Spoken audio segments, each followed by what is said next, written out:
कल्पना कीजिए आप परीक्षा हॉल में हैं, घड़ी की सुई टिक टिक कर रही है और आपके सामने जीके का एक ऐसा सवाल आता है जिसके बारे में आपने कभी सुना भी नहीं। दिल की धड़कन तेज हो जाती है। ज्यादातर लोग ऐसे में घबरा जाते हैं या उस सवाल को छोड़ देते हैं। लेकिन क्या हो अगर हम कहें कि कुछ स्मार्ट तरीके हैं जिनसे आप उस घबराहट को पॉइंट्स में बदल सकते हैं। और ये एक बहुत ही आम सिनेरियो है। एसएससी, सीजीएल, मेंस जैसे हाई स्टेक्स एग्जाम में जहां एक एक नंबर मायने रखता है। हाँ, जीके सेक्शन अक्सर रैंक डिसाइडर बन जाता है। मैथ्स और रीजनिंग में तो सब लगभग एक जैसा स्कोर कर लेते हैं, पर जीके में जो बढ़त ले गया वो रेस में आगे निकल जाता है। सही बात है। पर समस्या ये है कि जीके का सिलेबस वो तो एक अथाह सागर जैसा है, आप सब कुछ पढ़कर जा ही नहीं सकते। बिल्कुल, और इसीलिए आज की हमारी ये चर्चा किसी विषय को पढ़ाने पर नहीं है, बल्कि एक बहुत ही जरूरी एक कौशल पर है। हमारे पास जो सामग्री है वो इसी समस्या का हल निकालने की कोशिश करती है। ये बताती है कि कैसे बिना जवाब जानते हुए भी सिर्फ विकल्पों को समझकर उन्हें खत्म करके सही उत्तर तक पहुंचा जा सकता है। तो सवाल ये है कि क्या ये सच में मुमकिन है? अच्छा सवाल है। क्या ये सिर्फ तुक्का मारने का कोई फैंसी नाम है या इसके पीछे कोई असली लॉजिक है? चलो आज इसी में गहराई से उतरते हैं। ये सवाल बहुत वाजिब है और इसका जवाब है नहीं, ये तुक्का मारना बिल्कुल नहीं है। मतलब इसे इंटेलिजेंट गेसिंग या कैलकुलेटेड रिस्क कहना ज्यादा सही होगा। Calculated risk? हाँ, ये एक सोची समझी रणनीति है जो इस बात पर आधारित है कि प्रश्न और उसके विकल्प वो बनाए कैसे जाते हैं। ये एक तरह से परीक्षक के दिमाग को पढ़ने जैसा है।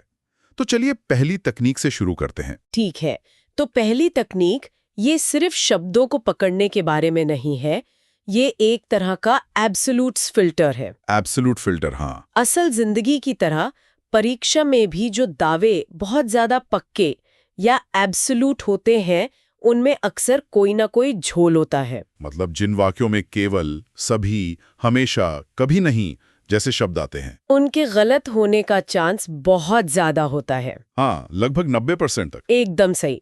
सोचिए, एक परीक्षक के तौर पर अगर आपको एक सभी या हमेशा वाला कथन बनाना है तो आपको यह सुनिश्चित करना होगा कि उसका कोई एक भी एक्सेप्शन ना हो। अच्छा। यह बहुत मुश्किल काम है।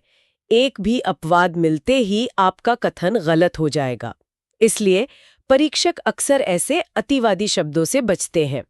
हमारे विश्लेषण में अन्नमचार्य वाले प्रश्न का एक बेहतरीन उदाहरण है। हाँ, उसमें 2 विकल्प थे जो बहुत दिलचस्प थे।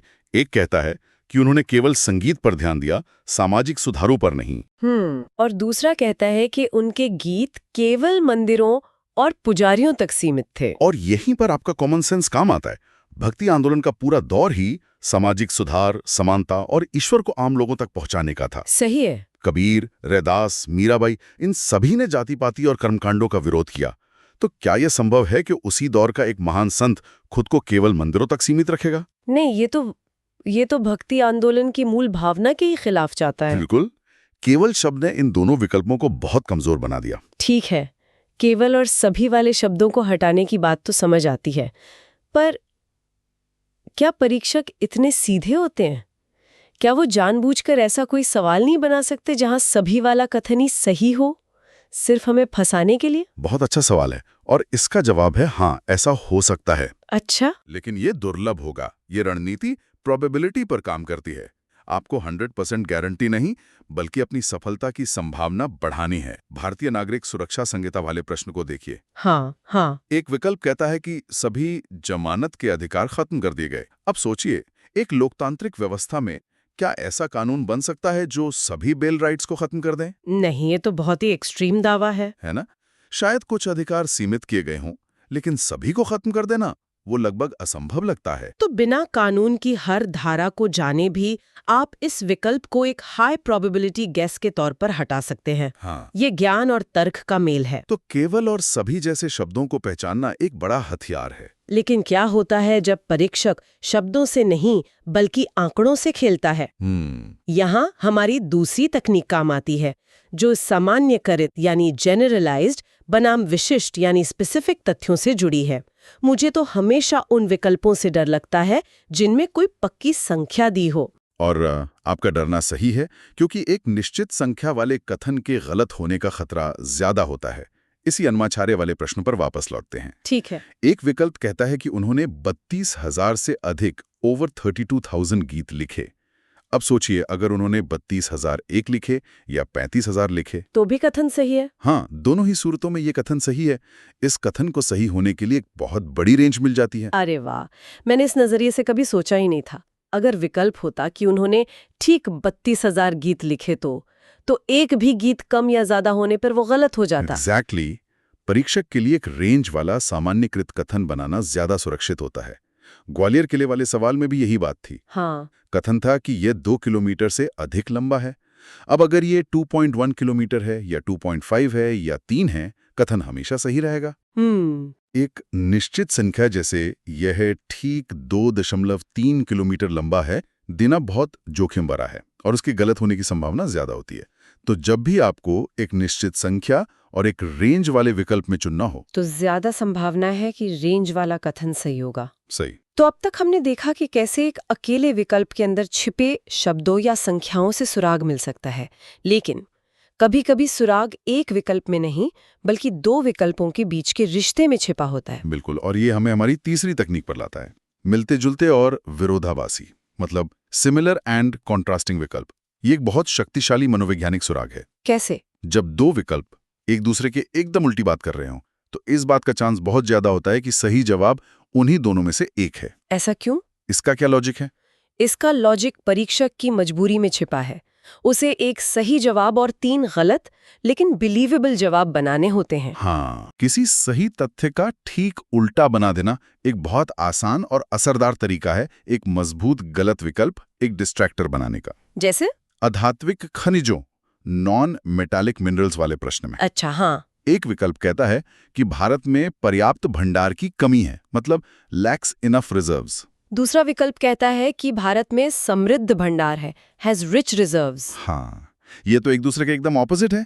या तो कमी होगी या अधिकता होगी। सही बात है। दोनों बातें एक साथ सच तो नहीं हो सकती। इसका मतलब बाकी के दो विकल्पों को हम शायद नजरअंदाज कर सकते हैं। सही पकड़ा। इससे आपकी समस्या 4 विकल्पों से घटकर 2 पर आ जाती है। मतलब 25% से सीधी 50% प्रोबेबिलिटी। हाँ, सीधी 50% हो जाती है। ये एक बहुत बड़ी छलांग है। अब यहाँ पर अगर आपको सिर्फ एक छोटा सा तथ्य पता हो, जैसे स्रोत में बताया गया है कि भारत अभ्रक यानी माइका के उत्पादन में दुनिया में टॉप पर है और अभ्रक एक अधात्विक खनिज है, तो आपका काम हो गया। आपको तुरंत पता चल जाएगा कि समृद्ध भंडार वाला विकल्प ही सही है। तो देखिए, तकनीक ने आपको 50-50 तक पहुंचाया और थोड़े से ज्ञान ने 100% सही जवाब तक। बिल्कुल। ये तो कमाल का तालमेल है। चलिए अब उस सवाल के फॉर्मेट पर आते हैं जो ज्यादातर छात्रों का सिरदर्द होता है, अभिकथन और कारण, असर्शन, रीजन। मुझे तो ये हमेशा एक पहेली जैसा लगता है। मुझे याद है जब मैं तैयारी कर रहा था तो असर्शन रीजन वाले सवाल मेरा सबसे बड़ा सिरदर्द थे। जब तक मैंने ये क्योंकि वाली ट्रिक नहीं सीखी, मैं हमेशा 2 ऑप्शंस में फंसा रहता था। तो क्या है ये ट्रिक? स्रोत में बताया गया तरीका इतना सरल है कि यकीन नहीं होता। आपको बस अभिकथन असर्शन पढ़ने के बाद क्योंकि बिकॉज शब्द लगाना है और फिर कारण रीजन पढ़ना है। बस इतना ही? हाँ, अगर पूरा वाक्य एक तार्किक प्रवाह में सही लगता है तो कारण अभिकथन की सही व्याख्या कर रहा है। अरे वाह, ये तो बहुत ही सरल लेकिन असरदार तरीका है। मैंने कभी इस तरह क्योंकि लगाकर पढ़ने के बारे में सोचा ही नहीं था। इससे तो पूरा लॉजिक 1 सेकंड में साफ हो जाता है, जैसे पीएसएलवी वाले सवाल में। हाँ, अभिकथन है पीएसएलवी को इसरो का वर्कहॉर्स कहा जाता है। अब लगाइए क्योंकि ये बहुमुखी है, कई तरह के पेलोड ले जा सकता है और इसकी सफलता दर बहुत ज्यादा है। क्या ये वाक्य तार्किक लगता है? बिल्कुल। वर्कहॉर्स या काम का घोड़ा, हम उसी को तो कहते हैं जो भरोसेमंद हो, हर तरह का काम कर ले और लगातार सफल रहे। कारण अभिकथन को पूरी तरह से जस्टिफाई कर रहा है। ये तो एकदम फिट बैठता है। और जब कारण पूरी तरह से अतार्किक हो तब तो सवाल और भी आसान हो जाता होगा, जैसे वो आयरन एंड स्टील उद्योग वाला प्रश्न। हाँ। अभिकथन था यह एक भारी उद्योग है।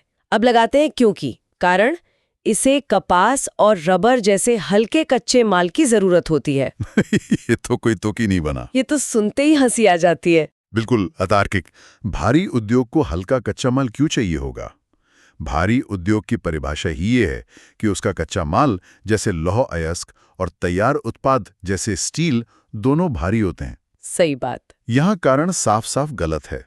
और असर्शन रीजन सवालों की खूबसूरती ये है कि जैसे ही आपको पता चलता है कि दोनों में से कोई एक कथन गलत है, आपके लिए सही विकल्प चुनना बहुत आसान हो जाता है। अच्छा। असली मुश्किल तो तब होती है जब दोनों कथन सही हों और आपको ये तय करना हो कि कारण अभिकथन की सही व्याख्या है या नहीं। ठीक है, हमारी पांचवी तकनीक थोड़ी अलग है।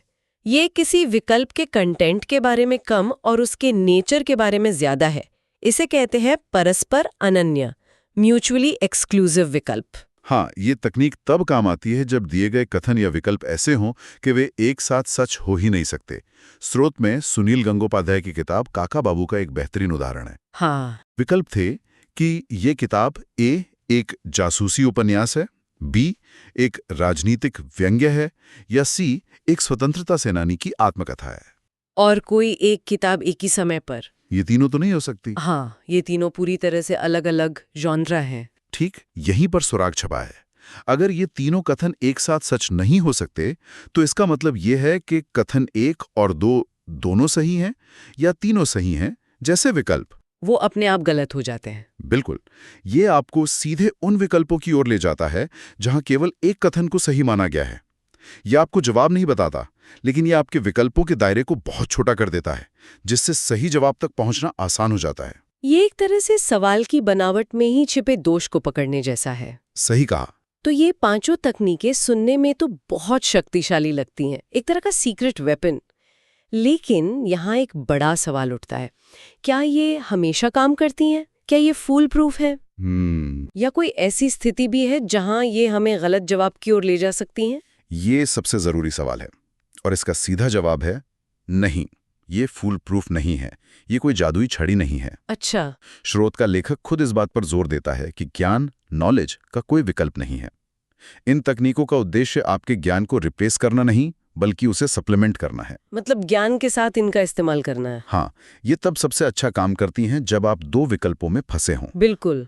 स्रोत में ही कुछ ऐसे सवाल भी दिए गए थे जहां ये तकनीकें पूरी तरह काम नहीं कर रही थी, जैसे एलिफेंटा गुफाओं वाला प्रश्न। हाँ, वो वाला। वहां पूरी तरह से एंटायरली जैसे एक्सट्रीम शब्द वाले एक विकल्प को तो हटा दिया गया, लेकिन उसके बाद भी 3 विकल्प बच गए।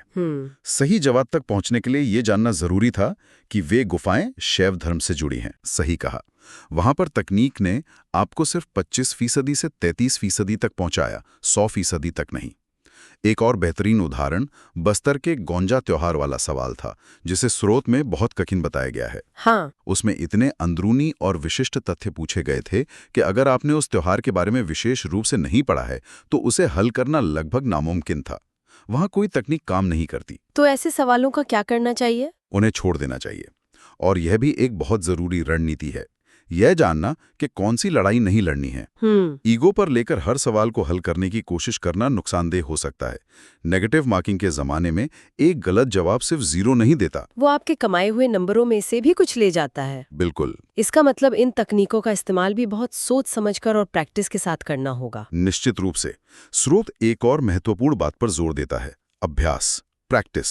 इन तकनीकों के बारे में सिर्फ जान लेना काफी नहीं है। नहीं, आपको इन्हें मॉक टेस्ट में बार बार लागू करना होगा। आपको एक इंट्यूशन डेवलप करनी होगी कि कब जोखिम लेना है और कब नहीं। परीक्षा के असली दबाव में सही फैसला लेने की क्षमता अभ्यास से ही आती है।